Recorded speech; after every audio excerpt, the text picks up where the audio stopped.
Senator Alex Padilla, I have questions for the secretary, because the fact of the matter is a half a dozen violent criminals that you're rotating on your I also want to heads off. how many of our ICE agents have been doxxed for doing their duty, how they have been targeted. Guys, ready? And Bell, sir, hands up. I'm Senator Alex Padilla. I have questions for the secretary, because the fact of the matter is a half a dozen violent criminals that you're rotating on your I also want to heads off. specifically how many of our ICE agents have been doxxed for doing their duty. On the ground. Hands behind your back. Hands behind your back. If you let my hands go, I put them behind my back. All right. Cool. Other hand. Lay flat. Lay flat. Other hand, sir. Other hand.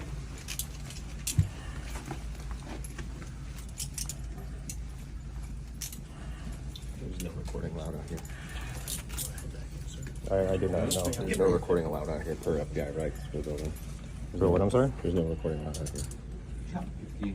That's my boss. I have to There's no record recording everything allowed for out us. here. You can record. There's no recording allowed out here. I'm not a member There's of the no press. recording allowed. I understand that, sir, but That was Senator Alex Padilla attempting to do his constitutionally protected oversight on the executive branch and ask a question to Homeland Security Secretary Kristi Noem when he was forcibly shoved, pushed, removed from the room, and detained. All of this is yet another instance of government overreach at exactly the moment when Padilla was trying to question the White House about the existing government overreach taking place in his home state of California. Right now, Donald Trump has mobilized federal troops and the Marines onto the streets of Los Angeles in violation of the law, plain violation of the law, which Trump is being sued for right now. And yet, instead of answering for their tyrannical actions, their response, unsurprisingly, is to commit more tyrannical actions. The move was immediately condemned online. Gavin Newsom tweeted, "Senator Alex Padilla is one of the most decent people I know. This is outrageous, dictatorial, and shameful. Trump and his shock troops are out of control. This must end now."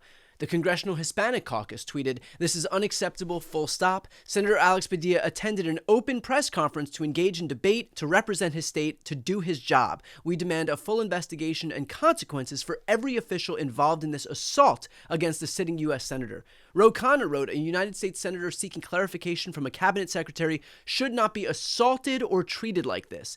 And the list goes on and on, but the reality is that this behavior is not a bug, it's a feature. It's how this administration has decided it's going to operate.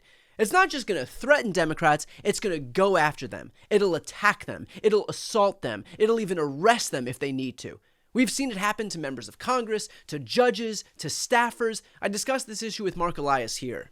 So that's what I want to dig into, because we've now seen the mayor of Newark, we've seen this judge out in Wisconsin, we've seen Representative McIver, and now this congressional aide in Jerry Nadler's office all suffer at the hands of a Trump administration that's decided to wield their power against these folks. And so what is the ultimate goal here by this administration in exercising their power in the way that they are?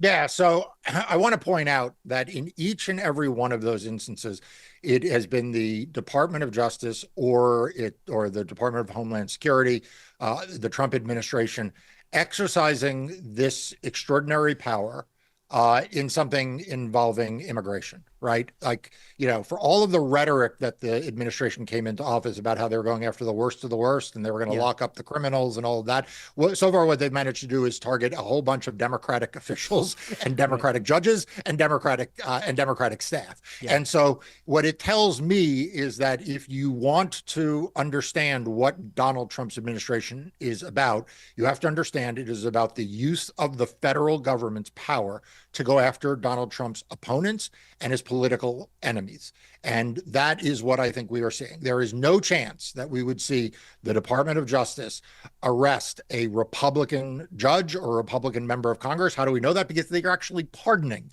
Republican members of Congress. Or in the case of Corey Mills, they have prosecutors that won't even sign they won't even sign documents that would allow the prosecution to proceed. Yeah. We saw the wholesale pardoning of January 6th insurrection. So this is just very, very clear to me that we cannot get lost in the details of what did this judge do with this courtroom and what did this member of Congress do here and what did this staffer do here, because that's the game the Trump administration wants us to play. They want us to reduce this to the individual facts and say, well, you know, the mayor probably shouldn't have been where he was, but after all, we dismissed the charges, and the staffer probably shouldn't have been where she was, but we, you know, dropped that, and the judge was wrong, and blah, blah, blah, blah, blah. What we need to do is recognize what's really going on here, which is just the use and abuse of the power of the federal government, which is an awesome power. This is taxpayer, you know, funded, limitless resources to intimidate people who Donald Trump doesn't want standing in his way, and to send a message, frankly, to the rest of us, to me, to Brian, to you, to everyone watching here, that you need better watch your step, or else that power can come for you too. I want to be clear here. Alex Padilla is not out of bounds to be exercising his constitutional right to conduct oversight of the executive branch as a member of the U.S. Senate. And moreover, it's worth noting that Senator Padilla is not an attention seeker. I've been covering politics for the better part of a decade now. I know who the folks looking for the spotlight are, which is not necessarily a bad thing. It's just the reality of politics. Padilla is not one of those people. For him to find himself in this situation is a testament to the fact that this administration will attack anyone, no matter how banal, how minor, how inconsequential the infraction, because they view any pushback as an affront to their total authority. And they view their authority as complete, meaning they will do anything, regardless of the optics, to crush dissent. Which is why it's so important that we all speak out right now. It's why it's so important that we all take to the streets peacefully this Saturday as Donald Trump fillets himself with his military parade in Washington, D.C. The only way to fight back against this administration is to show them that we are activated and paying attention and awake. Donald Trump may have full control of the House and the Senate and the White House and the Supreme Court, but the biggest check to his power, his uncontrolled power, right now is all of us.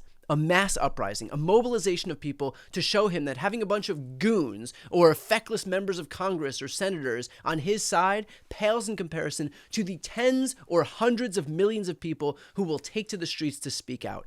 I hate to say this, but this isn't the slow descent toward authoritarianism. That's here.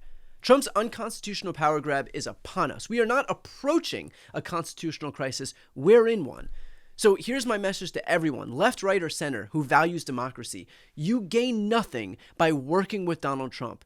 You will give him goodwill, and it will buy you absolutely nothing. He is not a partner in democracy. He is a budding autocrat who views any dissent, again, as an affront to his total power. He doesn't feel bound by the law, doesn't feel bound by the Constitution, doesn't feel bound by checks to his power. And no one in his party has enough of a spine to actually speak out against him, meaning the only way out is for us, those who actually care about democracy, to fight back, to speak out, to protest, to sue, to organize, to build our coalitions, to inform and educate. Everybody has to be involved. Everybody has to do their part. Donald Trump is signaling what he will do. He is showing us in broad daylight that he's willing to attack, assault, and arrest any Democrats who stand in his way. This right here is our signal to push back. Before you go, if you enjoyed this content and you want to see more and support independent media, please subscribe to this channel. The subscribe button will be right here on the screen. But second, the reality is that we are now in a political environment where this administration can lean on any of the social media platforms to suppress certain voices if they don't like critical coverage. That means my longevity here is in the hands of a few tech billionaires who are already making it clear that they are willing to cater to this administration. To that end, signing up for my newsletter is a way for me to reach you directly if that ever becomes necessary. I'll put the link right here on the screen as well, so please sign up. It's free, but there's also an option to do a paid subscription if you'd like to support me and my team. I really appreciate it. Thanks so much for watching.